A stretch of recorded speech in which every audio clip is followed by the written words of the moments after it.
Hi everyone, welcome back to North Primary Garden.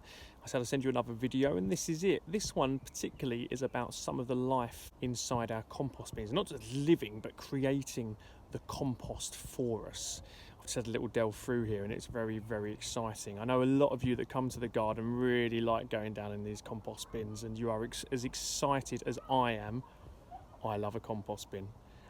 Let's take a look, see what's living in here right now. Okay, so I just had a little look. Now this is in compost bin number 2. So the important thing that we know about the compost bins, we have compost bin number 1, compost bin number 2, and compost bin number 3. Now, by the time we get to compost bin number 3, the compost is ready. Compost bin number 1 is where we put all our new compost, and you can see there it's empty, ready to go for the new season. But compost bin number 2 is kind of halfway. So that's the compost that isn't green but hasn't quite been rotted down fully in order to make our lovely crumbly compost that we know. So it's halfway, and that halfway is really, really important because that's when all the action is taking place. So let's have a little look, see what we can find in here. There's our red tray of excitement, which is the tray that we know, those that use the garden, that's where we put anything that's exciting. I think I might be doing that again today. So having a look under here, half rotted down, and what we're going to see is, wow, just so many worms here. Hopefully we can see.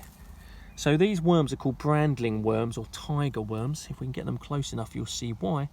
They've got their lovely stripes on their backs, and they are responsible for breaking down huge amounts of this material. You can see our material here. It's not quite compost, but it's not green either. Look how many of those lovely worms we do have. If we had to count them, I don't know if we'd have enough fingers. Definitely more than 10 there. Let's have a little look further down, see if there's anything else. As we go deeper, we'll probably find some other insects there. Let's have a little look. Often we find rose chafer beetles in here when we're down in the garden. Here we go, we've got another one there. See if I can find it on my camera screen. I can see so much wiggling around here. I can't quite focus on what I need to focus on. Let's have a little look. There we go, what have we got there?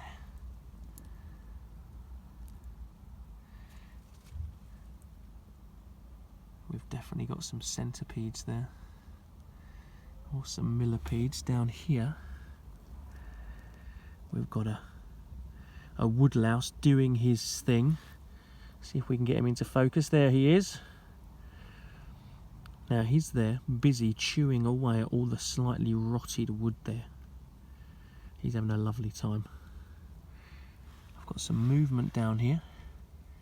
I think we've got some ants there just in camera view. Worms still moving around. What have we got on top there?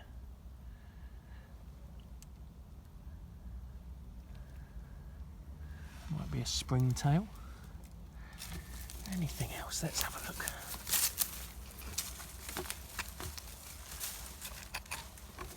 Let's have a look. Still huge numbers of worms down there.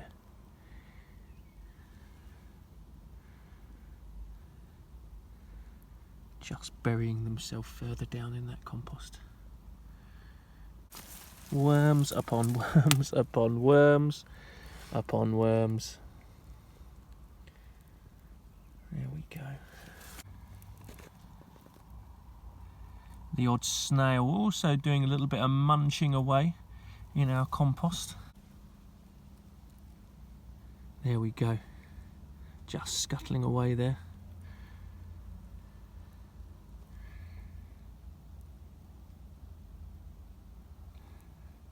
Another woodlice, and a big worm here. So I've moved over into compost bin number 1. Let's see if there's anything in there. We wouldn't expect to see anywhere near as many worms, and we can see that that's the case as I move my digger around.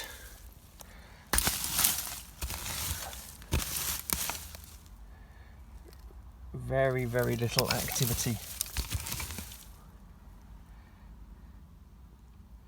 in there in comparison.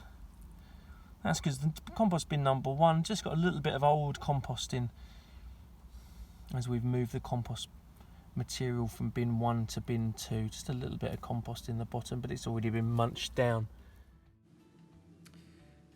Well, that's all for today. From the compost bins at North Primary.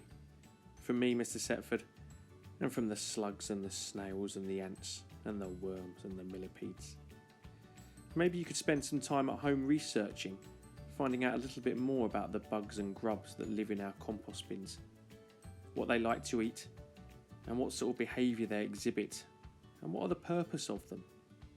Maybe you could go on a little search around your gardens or in the park, seeing how many other mini beasts you can find. There are lots of resources online. Just search Mini Beast Hunt.